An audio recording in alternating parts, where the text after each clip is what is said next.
বিসমিল্লাহির রহমানির রহিম। প্রিয় শিক্ষার্থীবৃন্দু, সবাইকে আমার প্রীতির শুভেচ্ছা ও সালাম। আসসালামু আলাইকুম। আজকে আমরা শুরু করব পেডিয়াট্রিক নার্সিং এর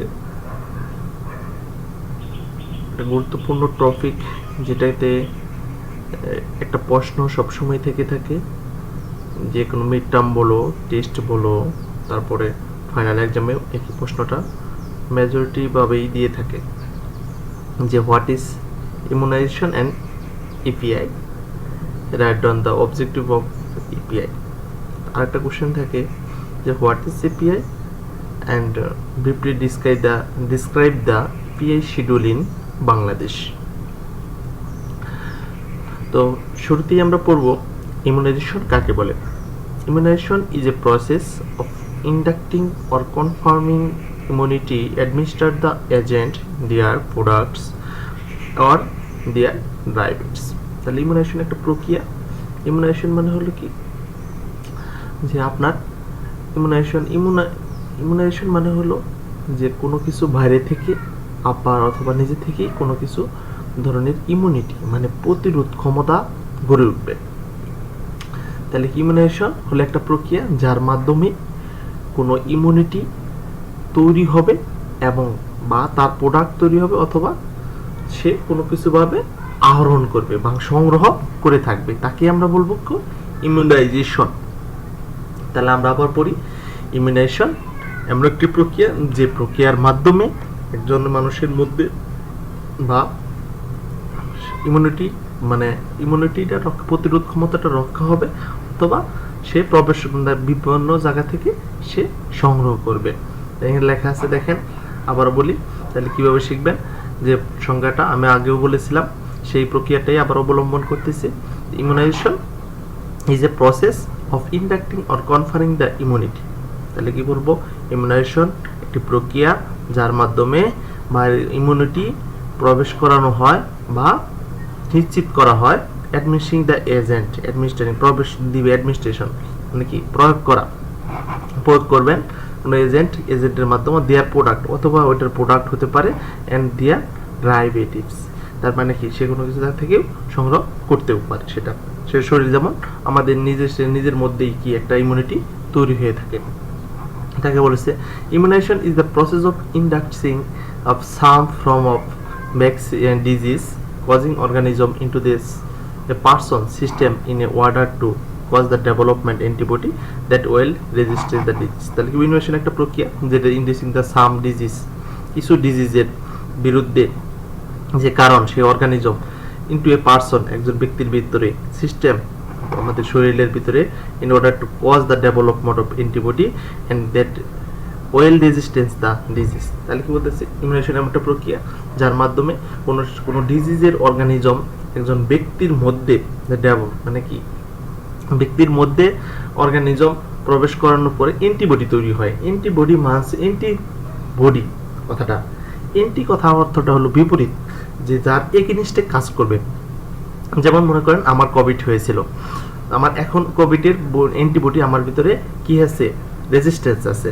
এখন যদি আমাকে কোভিড ভাইরাসটা আক্রমণ করে, তাহলে কি হবে, আমার যে ইমিউনো সিস্টেমটা আছে সেই ইমিউনো সিস্টেমটা কি করবে, আমাদের প্রতিরোধ করবে। কারণ এটার ভিতরে আমার ইমিউনাইজেশন এখন আমাদের ইমিউনিটি হয়ে গেছে। এখন আমাদের এই যে আমাদের যে কোভিড ভাইরাস যে আমাদের যা এটার ভিতরে ঢুকে গেছে অ্যান্টিবডি হিসাবে আছে, আরেকটা ভাইরাস যখন আসবে,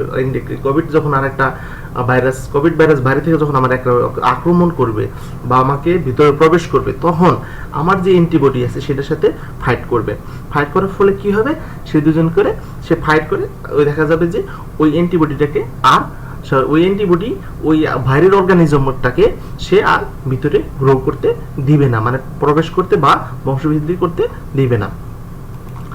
তো এখন আমরা পড়ব ক্লাসিফিকেশন অফ ইমিউনাইজেশন। ইমিউনাইজেশন হয় দুই ধরনের, একটা অ্যাক্টিভ ইমিউনাইজেশন আর প্যাসিভ ইমিউনাইজেশন। অ্যাক্টিভ ইমিউনাইজেশনটা কি জিনিস? Active immunization is a process of inducing the immunity by administrating live dead and immunizing agent and their product their derivative. তাহলে বলতেছে কি, যে কোনো মানুষের মধ্যে থেকে আপনি কি করলেন, একটা জিনিস ইমিউনিটিটা গ্রহণ করলেন বা প্রয়োগ করলেন, সেটা হতে পারে জীবিত বা মৃত এজেন্ট হতে পারে, দেয়ার প্রোডাক্ট অ্যান্ড দেয়ার রাইবিট, বা যে কোনোভাবে সে সংগ্রহ করতে পারে, সেটা অ্যাক্টিভ ইমিউনাইজেশন। প্যাসিভ ইমিউনাইজেশনটা আমরা সবাই জানি, এটা আমরা সবাই নিয়ে থাকি। Passive immunization is a process of confirming the immunity administered the ready-made antibody of human or animal। দিকে বলতে বলে রেডিমেড অ্যান্টিবডি, যে কোনো মানুষের কাছ থেকে সেই অ্যান্টিবডিটা আনা হয়েছে। যেমন আমার কোভিড হয়েছে, এখন আমার এই প্লাজমাটা যদি আরেকজনকে দেওয়া হয় তাহলে কি হবে, সেটা প্যাসিভ ইমিউনাইজেশন করা হবে। সে আমার প্লাজমাটাকে নিয়ে যদি মডিফাই করে আপনার প্যাসিভ, যদি আপনার কি করা হয় কোভিডের ভ্যাকসিন তৈরি করে, সেক্ষেত্রে হবে রেডিমেড হিউম্যান অর অ্যানিমেল। তাহলে আমরা বলতেছি যে অ্যাক্টিভ ইমিউনেশনটা শরীর থেকেই আমাদের হতে পারে, অথবা বাইরের কোনো মানুষের আমাদের শরীর থেকেই তৈরি হবে, সেইটা হতে পারে ডেড ইমিউনাইজিং এজেন্ট অথবা রাইবিট। যেমন তারপর বলতেছি প্যাসিভ ইমিউনাইজেশন, বলতেছে যে এই যে আমাদের যে শরীরে কারো শরীরে হয়েছে, আমার শরীর থেকে যখন আরেকজনের শরীরে এই অ্যান্টিবডিটা নিয়ে দেওয়া হবে, যেটা আমাদের ভ্যাকসিন আকারে তৈরি করে দেওয়া হবে, সেটাকে বলতেছে প্যাসিভ ইমিউনাইজেশন। ক্লিয়ার সবাই? এখন আমরা পরবর্তী topic, principles of immunization. Principle, immunization দিতে গেলে কি কি নীতিমালা আমাদের অবলম্বন করতে হয় বা করে থাকি।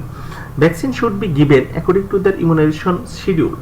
ভ্যাকসিন সাধারণত দিতে হবে, আমাদের ইমিউনাইজেশন যে শিডিউল আছে, আমাদের বাংলাদেশের একটা ইমিউনাইজেশন শিডিউল আছে, যেটা expanded programme of EPI, expanded programme, তারপর সংক্ষেপে আমরা বলে থাকি EPI, expanded programme of immunization. তো তা বলতেছি two live vaccine should be given at a interval of minimum of the 3 weeks should be given at a different site. আমাদের ভ্যাকসিনের মধ্যে দুই ধরনের, একটা হলো লাইভ অ্যাটেন্ডেন্ট ভ্যাকসিন, একটা ক্রিয়েট ভ্যাকসিন। তাহলে এখানে বলতেছে কি যে টু লাইভ ভ্যাকসিন, লাইভ দুইটা লাইভ ভ্যাকসিন আমাদের বলবো শুড বি দিতে হবে, আমাদের কি 3 উইকস ইন্টারভাল দিতে হবে, 3টা সপ্তাহ মানে 21 দিন। হ্যাঁ, the no vaccine within the 3 month on immunoglobulin injection, immunoglobulin 3 মাস পর্যন্ত না হওয়া পর্যন্ত কোনো ভ্যাকসিন দেওয়া যাবে না। the purpose of immunization, কি কি ইমিউনাইজেশন আমরা কি উদ্দেশ্য দিতে থাকি, টু রিডিউস ইমিউনাইজিং এজেন্ট, আমাদের ইমিউনাইজিং এজেন্টটা কি সরি টু ইন্ট্রোডিউস মানে পরিচিত করতে বলবো আমরা, যে ইমিউনাইজেশন এজেন্টগুলা পরিচিত করতে পারি of the body production of antibody to prevent A disease. তাহলে কি বলতেছে, আমাদের শরীরে যে অ্যান্টিবডি আছে, সেই অ্যান্টিবডিকে আমরা কি রোগ প্রতিরোধ ক্ষমতা বাড়িয়ে দেয়, এবং কি করে সেইটাকে আমরা কি এই ইমিউনাইজেশনটাকে আমরা বাইরের সাথে পরিচয় করতে পারি, বাইরে বলতে আমাদের শরীরের সাথে পরিচয় করতে পারি। আমি আবার বলতেছি, দেখেন টু ইন্ট্রোডিউস ইমিউনাইজিং এজেন্ট, আমরা ইমিউনাইজিং এজেন্টগুলোকে বা আমরা শরীরের সাথে কি করতে পারি, পরিচয় করতে পারি into the body for production of antibody. যখন আমাদের প্রোডাকশন অ্যান্টিবডি প্রোডাকশন হবে, তৈরি হবে, তখন কি হবে আপনার এই বিভিন্ন ধরনের ডিজিজগুলো আমাদের প্রিভেন্ট হবে। যেমন আমরা ছোটবেলা দিয়েছি কি বিসিজি, বিসিজি আমরা দেওয়ার ফলে কি হয়েছে, আমাদের টিউবারকুলোসিস টিকাটা কি দিয়ে দিছি, আমাদের টিউবারকুলোসিস হওয়ার চান্সটা থাকবে কি কম। তারপর হচ্ছে রিডিউস মরবিডিটি অ্যান্ড মর্টালিটি, মৃত্যুর হার এবং অসুস্থতার হার from disease like diphtheria, whooping cough, tetanus, measles, poliomyelitis, hepatitis B and tuberculosis. এই যে ডিজিজগুলা, এই ডিজিজগুলা কি আমাদের যে শরীরে আমাদের মানুষের কি মর্টালিটি মানে মৃত্যুর হারগুলা বাড়ায় দেয় এবং অসুস্থতার হারগুলা বাড়ায় দেয়। এ কি করবে, আপনি যদি ইমিউনাইজেশন নিয়ে থাকেন তাহলে কি হবে, আমাদের এখন আর আগের মতো দেখেন বলে কলেরা হয়ে দিনসে দিন মানুষ মারা যাচ্ছে না, হেপাটাইটিস হয়ে মানুষ মারা যাচ্ছে না, পোলিওমাইলাইটিস হয়ে মানুষ আগের মতো হচ্ছে না, মিজেলস হলেও আগের মতো, মিজেলস একবারে নির্মূল হয় নাই, তো 90% নির্মূল হয়ে গেছে, বাকি 10% আছে। তো টিটেনাস ডোনস্টঙ্কার হয়ে এখন আর মানুষ আগের মতো মারা যায় না। তাহলে এই টিকাগুলা দিলে কি হয়, আমাদের মর্টালিটি এবং মরবিডিটি এগুলা আমাদের অসুস্থতা এবং মৃত্যুর হারটা কমে যায়। রিডাকশন অফ ডিসেবিলিটি ফ্রম পোলিওমাইলাইটিস, পোলিওমাইলাইটিসের ফলে আমাদের যে ডিসেবল অক্ষমতা তৈরি হতো, আমাদের হাত পা বেঁকে যেত, হ্যাঁ সেটা আর হবে না। Reduction of infant and maternal mortality, reduction of infant and maternal mortality, আমাদের বা আমাদের ইনফ্যান্ট বলতে বোঝায় আমাদের 6 মাস পর্যন্ত মানুষের যে মৃত্যুর হার সেটা কি কমে যাবে। এবং তারপর বলতেছে কি শিশুদের এবং মাতৃত্ব মানে ম্যাটারনাল মর্টালিটি ম্যাটারনাল মর্টালিটি বোঝাচ্ছে যে আমাদের গর্ভবতী অবস্থায় যদি কোনো মা মৃত্যু হয়, সেটা কোনো মার যদি মৃত্যু হয় সেটা অনেক কমে যাবে। এখন আমরা পড়ব side effect of immunization. Immunization দিলে সাধারণত কি কি সাইড ইফেক্ট হতে পারে? অ্যাকুট ইলনেস, হঠাৎ করেই একটু অসুস্থ বোধ লাগতেই পারে। তারপরে previous severe reaction of to immunization, তা আগে কি যদি তার রিয়াকশন থাকে তাহলে কি হয়? Previous severe reaction to immunization, আগে কি হয়েছে তার কোনো কিছু ইমিউনাইজেশন দিলে রিয়াকশন হয়, সেটা হতে পারে, সেটা আবার সিভিয়ার হতে পারে। তারপর কিছু ইমিউনোডিফিসিয়েন্সি, অনেক সময় দেখা যায় ইমিউনোডিফিসিয়েন্সি ডেভেলপ করে থাকে আমাদের ইমিউন সিস্টেমের, অনেক সময় তার যে পরিমাণ প্রোডাকশন হওয়ার কথা সে পরিমাণ নাও হতে পারে। Progressive or uncontrollable central nervous system disease, অনেক সময় দেখা যায় কি হয় প্রগ্রেসিভ হতে পারে আর বা আনকন্ট্রোল হতে পারে। কন্ট্রোল মানে প্রগ্রেসিভ মানে উন্নতি হতে পারে, অথবা আনকন্ট্রোল কন্ট্রোলের বাইরে চলে যেতে পারে নার্ভাস সিস্টেমটাকে। এখন আমরা পড়ব what is EPI. EPI means হলো এক্সপেন্ডেড প্রোগ্রাম অন ইমিউনাইজেশন। এটা কিন্তু পরীক্ষায় থাকতে পারে যে what is meaning of EPI.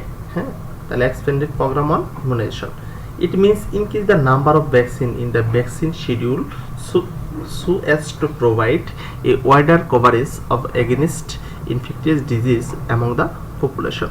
তাহলে কি জনসংখ্যার মধ্যে আমাদের জনসাধারণের মধ্যে আমাদের যেগুলা ইনফেকটিয়াস ডিজিজ যেটা আমাদের ছড়ায়, হ্যাঁ, একের থেকে আরেকজনের ছড়ায় অথবা হয় বা আমাদের জীবনকে বিপন্ন করে, এরকম কিছু ভ্যাকসিন একটা শিডিউলের মধ্যে নিয়ে আসাকে আমরা বলতেছি এক্সপেন্ডেড প্রোগ্রাম অফ ইমিউনাইজেশন।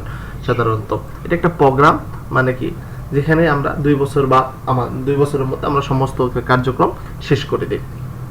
তারপর দেখা যায় কি বলতেছে যে May 1974 World Health Organization to protect all children of the world against sick vaccine is a preventable disease। তাহলে বলতেছে কি ওয়ার্ল্ড হেলথ অর্গানাইজেশন 1974 খ্রিস্টপূর্বাব্দে কি করতেছে, উনি কি করতেছে, ওনারা সর্বপ্রথম আবিষ্কার করছে যে এই 6টা ডিজিজ দিলে, হ্যাঁ, একটা বাচ্চাদের মানে কি আপনার এই ডিজিজগুলা দিলে তার ডিজিজগুলা থেকে বা অর্গানিজম থেকে রক্ষা করা যায়, যেমন diphtheria, whooping cough, tetanus, measles, poliomyelitis and tuberculosis.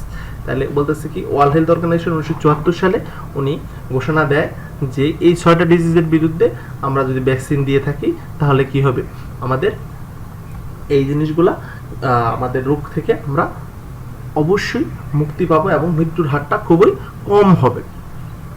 EPI was introduced in Bangladesh বলতেছে 7 এপ্রিল 1979। তাহলে বলতেছে 1979 7 এপ্রিল সর্বপ্রথম বাংলাদেশে আপনার ইপিআই শিডিউল শুরু হয়। তো অবজেক্টিভ অফ ইপিআই, আমাদের ইপিআই এর উদ্দেশ্যটা হলো, আমি আবার বলেছি ইপিআই এর মিনিংটা হলো এক্সটেন্ডেড প্রোগ্রাম অন ইমিউনাইজেশন। তো এখন পড়ব টু ডিক্রিজ মর্টালিটি এবং morbidity of infant or a child 7 above mention disease. এখন অবশ্যই 7 না, এখন হবে 11। তাহলে কি বলতেছে, আমাদের টু ডিক্রিজ কমায় দেয় মর্টালিটি মৃত্যুর হার এবং মরবিডিটি মানে অসুস্থতার হার বাচ্চা এবং ইনফ্যান্ট, চাইল্ড এবং ইনফ্যান্টদের 7 এবং অ্যাবভ মেনশন ডিজিজ। তাহলে 7 কথার দরকার নাই, ফ্রম দিবেন কি মেনশন কি বলেছে 11 মেনশন ডিজিজ, আপনি না লিখে লিখবেন এখানে ফ্রম ডিজিজ, এইটুক বাদ দিবেন, এই 7 থেকে অ্যাবভ অ্যান্ড মেনশন এইটুক বাদ দিয়ে লিখবেন ফ্রম এ ডিজিজ। কি বলতেছে টু ডিক্রিজ ডিসেবিলিটি ফ্রম পোলিওমাইলাইটিস। তাহলে কি বলতেছে আমাদের পোলিওমাইলাইটিসটাকে একেবারে নির্মূল করতেছে, পোলিওমুক্ত বাংলাদেশ ঘোষণা করা হয়েছে 2001 সালে। টু ডিক্রিজ ম্যাটারনাল মর্টালিটি, আমাদের মাতৃমৃত্যুর হারটা কমে যাবে। To prevent all children from 6 mention disease. তাহলে এখানে বলছি টু প্রিভেন্ট অল, আমাদের 6টা ডিজিজ মেনশন করা যায়, এখানে আমরা লিখবো 11টা ডিজিজ মেনশন করা যায়। এখন আমরা পড়বো যে ইপিআই শিডিউল, রিসেন্ট ইপিআই শিডিউলটা দেখেন। ইপিআই শিডিউল আগে এটা পরীক্ষায় 1 পেজে লিখতে হবে, আমি আপনাদের পিকচার দিয়েছি, যেহেতু এটা পাওয়ার পয়েন্ট এই জন্য একটু অন্যরকম লাগতেছে। তারপর আমি বুঝিয়ে দিচ্ছি ডিজিজ, পর ভ্যাকসিনের নেম, হ্যাঁ, নাম, ভ্যাকসিনের যে নাম, কোয়ান্টিটি কতটুকু দিবেন আপনি, নাম্বার অফ ডোজ কয়বার দিবেন, 6 উইকস, 10 উইকসে কোনটা দিবেন, 14 সপ্তাহে কোনটা দিবেন, 18 সপ্তাহে কোনটা দিবেন, 9 মাসে কোনটা দিবেন, 15 মাসে কোনটা দিবেন। আবার ভ্যাকসিন, সাইট অফ ভ্যাকসিন কোন জায়গায় দিবেন, শরীরে কোন অংশে কিভাবে দিবেন। তারপরে রুট কোন রাস্তায় দিবেন, আমরা পড়ছি আইভি, ইন্টারডার্মাল, হ্যাঁ, সাবকিউটেনাস, তারপরে ইন্টারমাস্কুলার। এটা প্রথমে পড়ব টিউবারক্লোসিস। টিউবারক্লোসিস আমরা সবাই জানি যক্ষা আমরা যেটা বলে থাকি। তারপর বলেছে কি বিসিজি। বিসিজি মিন্স হলো বেসিলারি গ্লোবুলিন অ্যান্ড গ্লুটামেট। তারপর আবার বলতেছি bacillary Calmette and globulin, bacillary Calmette and globulin. তো 0.05 ml, কথাটা মনে রাখবেন কিন্তু 0.05 ml, আর বাকি সবগুলাই 0.5 ml, আর শুধুমাত্র বিসিজি হলো 0.05 ml। জন্মের সাথে সাথে দিতে হবে অ্যাট বার্থ, সাধারণত আমাদের 6 উইকে আর দেওয়া যাবে না। তাহলে শুধুমাত্র কি জন্মের সাথে সাথে একমাত্র ভ্যাকসিন দেওয়া হয় কোনটা, বিসিজি, ঠিক আছে। তারপরে হচ্ছে আপার and outer part of the left arm and deltoid muscle. এটা দেখেন বলা হলো আমাদের বাম পাশে সবাই একটা, আমাদের হাতের বাম পাশে দেখবেন সবাই একটা টিকা দেওয়া আছে, দাগ হয়ে রয়েছে, সেটাই বিসিজির টিকা যাকে বলা হয়। অ্যান্ড দিতে হবে কি ইন্টারডার্মাল। তাহলে বিসিজি দিতে হবে কি, নাম্বার ভ্যাকসিনের নাম হলো টিউবারকুলোসিসের ভ্যাকসিনের নাম হলো বিসিজি। কতটুকু দিবেন, 0.05 ml। কোন সময় দিবেন, কয়টা ডোজ দিবেন, অ্যাট বার্থ একবারই দিবেন। কোথায় দিবেন, upper and outer of the left deltoid muscle. কিভাবে দিবেন, কোন রুটে দিবেন, ইন্টারডার্মাল। শেষ। তারপর বলতেছে কি diphtheria and pertussis, tetanus, hepatitis B, haemophilus influenza. তাহলে কয়টা আছে, 5টা ডিজিজ কিন্তু এখানে দেখেন 1 2 3 4 5টা। তাহলে 5টা ডিজিজের জন্য আমরা কিভাবে দিবেন, এখানে 5টা মানে হলো পেন্টা, 5টা মানে হলো পেন্টা। তাহলে 0.5 ml দিবেন। কয়টা দিতে হবে ডোজ, 3টা, 6 সপ্তাহে একটা, 10 সপ্তাহে একটা, 14 সপ্তাহে একটা। কোথায় দিবেন, আগের upper and outer part of the mid thigh. আগে দিছি আমরা কি ডেল্টয়েড মাসেল, আমরা এখন দিব মিড থাই। মানে আমার মিড থাই আমাদের বলতেছে নি এবং হিপ জয়েন্টের মাঝখানে যে আমাদের মাসেল আছে সেটাকে বলা হয় যে আপনার মিড থাই। দিতে হবে কি আইএম, মানে কি ইন্টারমাস্কুলার। তারপর বলবো নিউমোনিয়া। নিউমোনিয়া বানানটা এখানে ভুল আছে, PNE হবে, এইচ লেখা এখানে, হ্যাঁ ভুল আছে, এটা ঠিক কারেকশন করে নেবেন, পিসিবি, ঠিক আছে। এটা ভ্যাকসিনের নাম কি, পিসিবি, ঠিক আছে। এখন তার এটা কতটুকু দিব, 0.05 ml। সেটা দিতে হবে কি নাম্বার অফ ডোজ, কয়টা, 3টা। তাহলে আগেরটার মতোই কি দিবেন, 6 সপ্তাহে দিবেন, 14 সপ্তাহ, 10 সপ্তাহে দিবেন, তারপর কি 14 সপ্তাহে দিবেন। দিবেন কি upper and outer part of the mid thigh and IM, আগেরটার এটা সেম। তারপর দিব কি পোলিওমাইলাইটিস, ওপিবি, হ্যাঁ ওরাল পোলিও ভ্যাকসিন। তারপর থেকে 2 থেকে 3 ড্রপ দিতে হবে। ডোজ নাম্বার কয়টা, 4টা। এটা কিন্তু 4টা, আগে কিন্তু পড়ছি 2টা। ইনজেক্টেবল যদি দেন তাহলে সেক্ষেত্রে আইএম যদি দেন পোলিও তাহলে কিন্তু ডোজ 3টা, আর আইবি দিলে ডোজ হলো 4টা, কথাটা মনে রাখবেন। দিবেন আমরা দিব কত, 6 সপ্তাহে দিব, 10 সপ্তাহে দিব, আবার 14 সপ্তাহে, আবার 18 সপ্তাহে দিব না, আবার কি দিব 9 মাসে যাই দিব একবার। তাহলে কি হইতেছে 9 মাসে দিব, 14 সপ্তাহটা 18 সপ্তাহটা বাদ থাকবে, শুধু আমাদের 14 সপ্তাহ পর্যন্ত দিয়ে 18 সপ্তাহ 14 সপ্তাহ দিয়ে আবার কি হবে আপনার 9 মাসে দিয়ে থাকবো। খাওয়াবো কি ওরালি, আমাদের রুট কি ওরালি। এখন আমরা পড়বো পোলিওমাইলাইটিসের আরেকটা জিনিস আছে, আইপিবি, ইন্টারপোলিও ভ্যাকসিন। মানে কি আইবি যদি দেন আপনি সেক্ষেত্রে দেখেন, এক নম্বরে বলতেছে কি যে 0.5 ml দিবেন। আমি কিন্তু আগেও বলেছি যে সবগুলাই কি 0.5 ml, শুধুমাত্র টিউবারকুলোসিসের বিসিজি যে ভ্যাকসিনটা 0.05 ml। এটা নাম্বার অফ ডোজ দিবেন কয়টা, একটা, একবার দিলেই হবে। পোলিওমাইলাইটিস একবার আইবি দেন তাই হবে। তাহলে কি দিতে হবে, আইএম দিলেই হবে।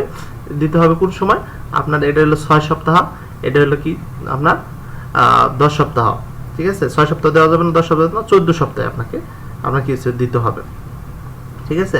তারপর হচ্ছে কি upper and outer part of the mid thigh, এখানে কি দিবেন ইন্টারমাস্কুলার। এমআর, মিজেলস, রুবেলা দুটো একসাথে দেখেন 0.05 ml দিবেন। এক নাম্বার অফ ডোজ কোন সময় দিবেন, এটা at the end of 9 month, 9 মাস যখন বয়স শেষ হবে তখন আপনি আপার and outer part of the mid thigh and কি দিবেন, এটা সাবকিউটেনাস।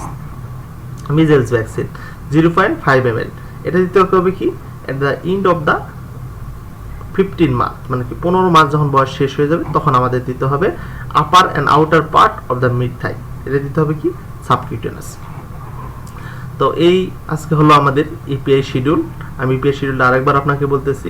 দেখেন প্রথমে বলতেছে কি বিসিজি টিকার নাম বিসিজি, আমি একেবারে এটা এখানে মুখস্থ করবেন, এখানে ভাষায় বিসিজি ইপিআই শিডিউল মানে এত কঠিন কিছু না, এই শখ আকারে মনে করতেছেন এত কঠিন না, আমি দেখেন সহজ করে বলে দিচ্ছি। তাহলে ভ্যাকসিন আছে কয়টা, আমাদের যতগুলো ভ্যাকসিন আছে সবগুলো কি হবে 0.5 ml, শুধুমাত্র একটা মাত্র হলো বিসিজি হলো 0.05 ml। তাহলে প্রথমে টিউবারকুলোসিসের অর্গানিজমের নাম টিকার নাম কি বিসিজি, কতবার দিবেন 0.05 ml, কতবার দিবেন একবার, কোন সময় দিবেন এক বার্থ, কোন জায়গায় দিবেন upper and outer part of the mid thigh. তারপর কি করবেন কোন রুটে দিবেন, আমরা বলছি ইন্ট্রাডার্মাল। তারপর আমরা কি করব তারপর কি আমরা 5টা টিকার জন্য 5টা ব্যাগের জন্য দিতে পারি, সেটা হলো কি এটা আমরা বলতেছি কি আপনার whooping cough, tetanus, pertussis, hepatitis B, haemophilus influenza B. তাহলে কি সেখানে দিব পেন্টাভ্যালেন্ট 0.05 ml।